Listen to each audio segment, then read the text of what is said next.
Hello everyone. आज हम start करेंगे नाइट्रोजन से। ओके। लास्ट डे हम डिस्कस किए थे कि mineral nutrition of plant. Okay. Mineral nutrition. Okay. वो इंग्लिश में हो गया। मुझे ख्याल नहीं था कि वो इंग्लिश में है। तो फिर चलिए आज से जो होगा वो हिंदी में ही होगा। ठीक है, कोई प्रॉब्लम नहीं है। सो देखिए, आप दोनों तरफ से इजीली समझ सकते हैं। ठीक है, देखिए नाइट्रोजन नाइट्रोजन के दो तरह से हम नाइट्रोजन अपटेक होता है। हमें पता है कि एमोनियम हो सकता है और नाइट्रेट हो सकता है। नाइट्रेट को बोल क्यों लिखा है? क्योंकि नाइट्रेट मैक्सिमम जो प्लांट है वो नाइट्रेट से ही अपटेक करता है। ठीक है। और कोई कोई कुछ मिनिमम प्लांट है जो एमोनिया अपटेक करता है। ठीक है। जैसे हमें rice rice generally ammonium ion Uptake करता है। ठीक है। पर ज़्यादातर नाइट्रेट आयन अपटेक करता है। ओके, ज़्यादातर प्लांट। अभी देखिए नाइट्रोजन पढ़ेंगे तो पहले नाइट्रोजन का साइकिल हमें जानना पड़ेगा। क्योंकि नाइट्रोजन अगर इस साइकिल में नहीं रहेगा तो अगर प्लांट अपटेक करता रहेगा तो क्या होगा? मिट्टी में नाइट्रोजन एकदम डिप्लीट हो जाएगा। पर ऐसा तो नहीं होता है। हमेशा नाइट्रोजन बने रहता है इस मिट्टी में। तो एक साइकिल के लिए होता है। तो साइकिल देखिए, यहाँ पे आप अगर यहाँ से स्टार्ट करेंगे, ठीक है, अगर ऑर्गेनिक मैन्योर जो कुछ भी प्रोड्यूस हो रहा है, जो सॉइल में जा रहा है, ठीक है, वो जाके क्या क्या फॉर्म करता है? वो जाके एमोनियम फॉर्म करता है। उसके बाद क्या फॉर्म करता है? उसके बाद नाइट्रेट फॉर्म करता है। ठीक है, हो गया। और वो एमोनियम और नाइट्रेट क्या जाता है? वो एमोनियम और नाइट्रेट जाके प्लांट में जाता है और प्लांट अपटेक करता है। ठीक है, समझ में आ गया। और दूसरी तरह से भी जो नाइट्रोजन है, और क्या होता है? वो क्या होता है जो नाइट्रोजन दूसरी तरह से भी है, जैसे एटमोसफियर में नाइट्रोजन रहता है, वो क्या होता है? नाइट्रोजन फिक्सिंग बैक्टीरिया ज़्यादा, जैसे राइजोबियम। ओके। जैसे राइजोबियम के तरह की होता है कि कोई भी अगर लीग्यूम्स क्रॉप है, लीग्यूम से, तो उससे नोड्यूल से नाइट्रोजन सॉइल में फिक्स होता है। वो अल्टीमेटली एमोनियम में कन्वर्ट होता है। ठीक है। एमोनियम से वो नाइट्रेट में जाता है और ये एमोनियम क्या होता है? ये एमोनियम डायरेक्ट प्लांट को अपटेक भी होता है। हो गया। उसके बाद देखिए जो नाइट्रेट प्रोड्यूस हो रहा है, वो नाइट्रेट डीनाइट्रिफिकेशन के थ्रू फिर से वो नाइट्रोजन प्रोड्यूस होता है। नाइट्रेट से फिर से नाइट्रोजन प्रोड्यूस होता है। तो देखिए एक साइकिल पूरा कंप्लीट हो गया। ठीक है, यहाँ पे बहुत सारा प्रोसेस है। ठीक है, बहुत सारा प्रोसेस है। तो वो कौन सा प्रोसेस है? जैसे देखिए यहाँ पे जब डिकम्पोजिशन हो रहा है, ये डिकम्पोजिशन होने के जो एमोनियम फॉर्म होता है, यहाँ पे टू स्टेप्स है, दो स्टेप है। एक प्रोसेस ये क्या है? एक है एमिनाइजेशन। Okay, aminisation. और एक प्रोसेस है ammonification. Okay, ammonification. Okay, aminization and then ammonification. Okay, उसके बाद एमोनियम फॉर्म होता है। ओके, एमोनियम से नाइट्रेट कैसे फॉर्म होता है? ये है नाइट्रिफिकेशन। ओके, नाइट्रिफिकेशन के थ्रू एमोनियम नाइट्रेट एमोनिया से नाइट्रेट फॉर्म होता है। और नाइट्रेट से कैसे नाइट्रोजन फॉर्म होता है? ये डीनाइट्रिफिकेशन के थ्रू फॉर्म होता है। ठीक है, बहुत सारा प्रोसेस यहाँ पे है। उसके बाद क्या है? ये नाइट्रेट और एमोनिया जो प्लांट में जाता है उसको क्या बोलते हैं? उसको बोलते हैं एसिमिलेशन। ओके। और इसको जो नाइट्रोजन फिक्स होता है उसको बोलते हैं नाइट्रोजन फिक्सेशन। तो देखिए यहाँ पे कितना सारा प्रोसेस सॉइल में एक नाइट्रोजन साइकिल को चलाने के लिए कितना सारा प्रोसेस रिस्पॉन्सिबल है। एक है नाइट्रोजन फिक्सेशन, एक है ammonification, aminisation, nitrification, denitrification, assimilation. ठीक है, ये सब के बारे में हम लोग पढ़ेंगे। ठीक है। तो देखिए पहले है एमिनाइजेशन। एमिनाइजेशन मतलब जो ऑर्गेनिक मैटर रहता है, क्या है? वहाँ पे ऑर्गेनिक मैटर में जहाँ पे नाइट्रोजन रहता है उसको क्या बोलते हैं? उसको बोलते हैं प्रोटीन ना। सो प्रोटीन से क्या होता है? प्रोटीन अमाइनो एसिड से बनता है। तो प्रोटीन से जब डिकम्पोज होगा तो फर्स्ट में क्या होगा?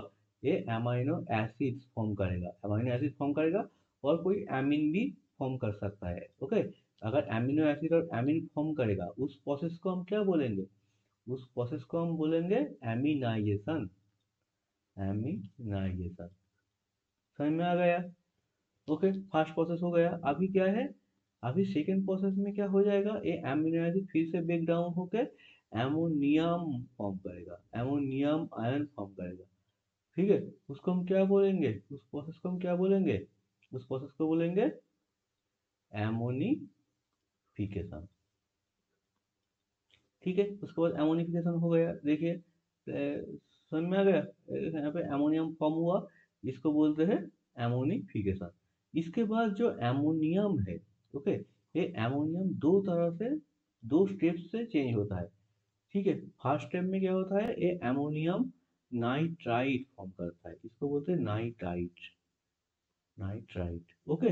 ये किसके लिए होता है? ये नाइट्रोसोमोनास बैक्टीरिया के लिए होता है। नाइट्रोसोमोनास, ओके, ये नाइट्रोसोमोनास बैक्टीरिया के लिए होता है नाइट्राइट। उसके बाद नाइट्राइट से क्या होता है, अल्टीमेटली नाइट्रेट होता है। ये किसके लिए होता है? ये होता है नाइट्रोबैक्टर के लिए, नाइट्रोबैक्टर बैक्टीरिया के लिए होता है।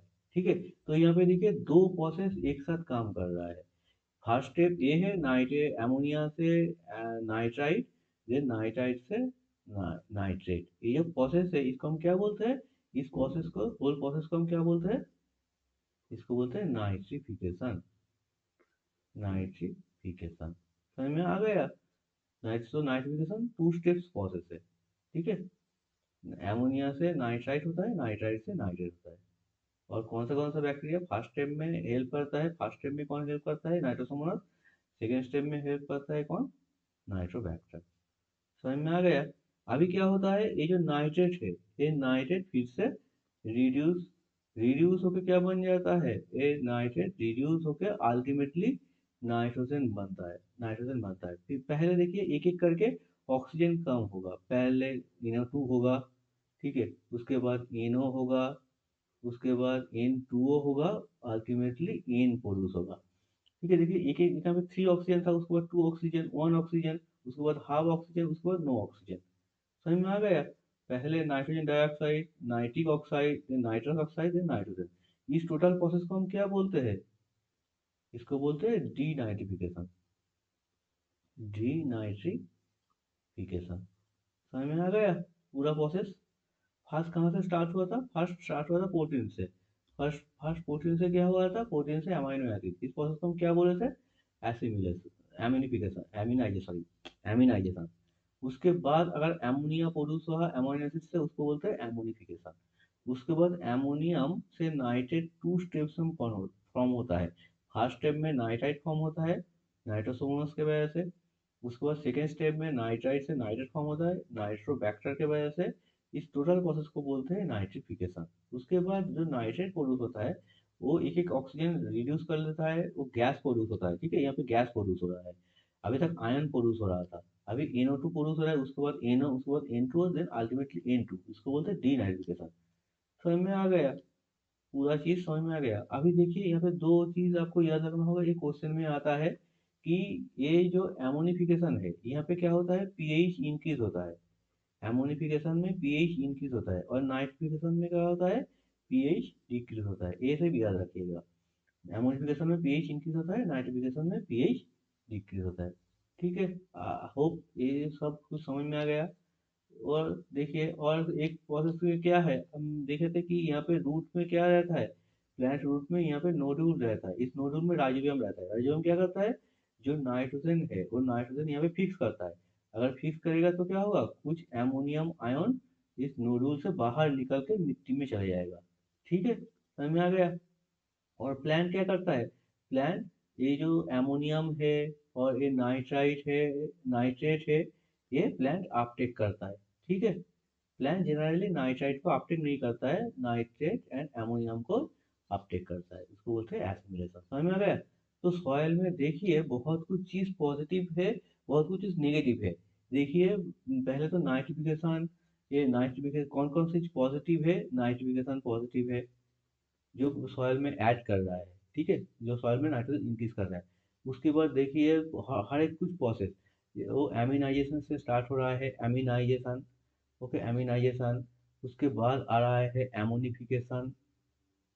एमोनिफिकेशन ये सॉइल में क्या कर रहा है, नाइट्रोजन को इंक्रीज कर रहा है। उसके बाद है नाइट्रिफिकेशन। नाइट्रिफिकेशन ये सब ऐड कर रहा है। कौन कौन सॉइल से नाइट्रोजन डिक्रीज कर रहा है? एक है डीनाइट्रिफिकेशन। डीनाइट्रिफिकेशन डिक्रीज कर रहा है नाइट्रोजन, क्योंकि सॉइल में जो नाइट्रोजन है नाइट्रोजन गैस प्रोड्यूस कर रहा है। और क्या है? एसिमिलेशन। एसिमिलेशन मतलब क्या कर रहा है, जो प्लांट है वो जो सॉइल में नाइट्रोजन है वो अपटेक कर रहा है, उसे एसिमिलेशन बोलते हैं। कौन सा फॉर्म में होता है, ये नाइट्रेट होता है या अमोनियम आयन में अपटेक करता है। ठीक है, तो ये सब प्रोसेस पॉजिटिव है, ये तो नेगेटिव प्रोसेस है। अभी देखिए, जो जो सॉइल में जो नाइट्रोजन है, ठीक है, वो एक सॉइल में CN रेशियो मेंटेन करता है। कार्बन और नाइट्रोजन का एक रेशियो मेंटेन होता है जब डिकम्पोजिशन होता है। ठीक है, तो इसमें क्या होगा, अगर ये CN रेशियो अगर 25 से ऊपर है, इसको जनरली एक बफर जोन बोलते हैं। 20 टू 30, इसको एक बफर जोन बोलते हैं। यहाँ पे 25, अगर कोई प्रॉपर वैल्यू बोलेगा तो 25 बोलेंगे, नहीं तो 20 टू 30 बोलेंगे। अगर 20 टू 30 रहेगा, अगर इससे ज़्यादा है, इससे ज़्यादा, अगर 20 टू 30 से ज़्यादा अगर CN रेशियो है कोई ऑर्गेनिक मैटर का, तो वो क्या होगा, वो हो जाएगा इमोबिलाइजेशन। इमोबिलाइजेशन, ठीक है। और अगर मान लीजिए इसका इसका जो ऑर्गेनाइजेशन का CN रेशियो 20 टू 30 से कम है, तो क्या होगा यहाँ पे, मिनरलाइजेशन होगा। मिनरलाइजेशन। आप जो भी देख रहे थे कि एमिनाइजेशन हो रहा है, उसके बाद एमोनिफिकेशन हो रहा है, उसके बाद नाइट्रिफिकेशन हो रहा है, ये सब किसके अंडर में आता है, ये आता है मिनरलाइजेशन के अंडर अंडर में। क्या, जब 20 टू 30 और जो ऑर्गेनिक मैटर आप अप्लाई किए हैं, इसका डिकम्पोजिशन हो रहा है, उसका CN रेशियो 20 टू 30 से कम हो, 20 टू 30 1 से कम होना चाहिए। ठीक है, समझ में आ गया। अगर इससे ज्यादा होगा तो क्या होगा, ये हो जाएगा इमोबिलाइजेशन, हो जाएगा, ये प्रोसेस नहीं होगा। समझ में आ गया पूरा चीज। अभी देखिए, ये सब तो हो गया। अभी जो नाइट्रोजन, आप मान लीजिए प्लांट एसिमिलेट कर रहा है, तो प्लांट को जो नाइट्रोजन कौन सा चीज में हेल्प करता है, देखिए। प्लांट का नाइट्रोजन फर्स्ट है क्लोरोफिल। प्लांट के क्लोरोफिल में बहुत सारा नाइट्रोजन है। ठीक है, क्लोरोफिल विदाउट नाइट्रोजन नहीं बन सकता। ठीक है, तो क्लोरोफिल के लिए नाइट्रोजन जरूरी है। और हमें पता है कि क्या, क्लोरोफिल एक हाउस है फॉर प्रोड्यूसिंग द फूड। अगर सनलाइट है तो क्लोरोफिल फूड प्रोड्यूस करता है।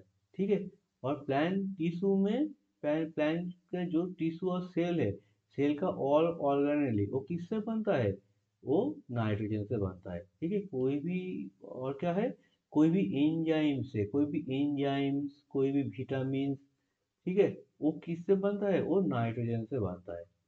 ठीक है, और हमें क्या पता है कि जो DNA, RNA, ठीक है, ये सब में क्या है, ये सब में भी नाइट्रोजन है। समझ में आ गया, तो सब में नाइट्रोजन इम्पोर्टेंट है। और रूट सेल और रूट ग्रोथ में नाइट्रोजन बहुत हेल्प करता है। और ग्रेन में क्या है, ग्रेन में अगर प्रोटीन जमा हो रहा है तो वो किसके लिए जमा हो रहा है, वो नाइट्रोजन के वजह से ही जमा हो रहा है। समझ में आ गया, तो हर एक चीज में नाइट्रोजन का रोल है। अभी अगर नाइट्रोजन नहीं रहेगा तो क्या होगा, नाइट्रोजन नहीं रहेगा तो क्या हो जाएगा, क्लोरोसिस होगा। क्लोरोसिस होगा, समझ में आ गया। क्लोरोसिस होगा, क्लोरोसिस मतलब क्या है, डिस्ट्रक्शन ऑफ क्लोरोफिल होगा। डिस्ट्रक्शन ऑफ क्लोरोफिल, क्यों क्यों डिस्ट्रक्शन होगा, क्यों डिस्ट्रक्शन होगा, क्योंकि विदाउट दिस नाइट्रोजन ये प्लांट क्लोरोफिल प्रोड्यूस नहीं कर पाएगा। ठीक है, और यहाँ पे डेफिशिएंसी सिम्टम्स कहाँ पे देखा जाएगा, ये देखिए, ये लोअर लिप्स में देखा जाएगा। ये कहाँ पे देखा जाएगा, लोअर लिप्स। ठीक है, लोअर लिप्स में देखा जाएगा। अभी देखिए, क्लोरोफिल के लिए जो नाइट्रोजन डेफिशिएंसी है, उसको कैसे दिख रहा है, ये देखिए, एक कौन सा लेटर के लिए दिख रहा है, ये भी जैसा दिख रहा है। ठीक है, भी जैसा दिख रहा है, तो भी से क्लोरोसिस होता है नाइट्रोजन के लिए। और ये कहाँ पे होता है, लोअर लिप्स में। समझ में आ गया।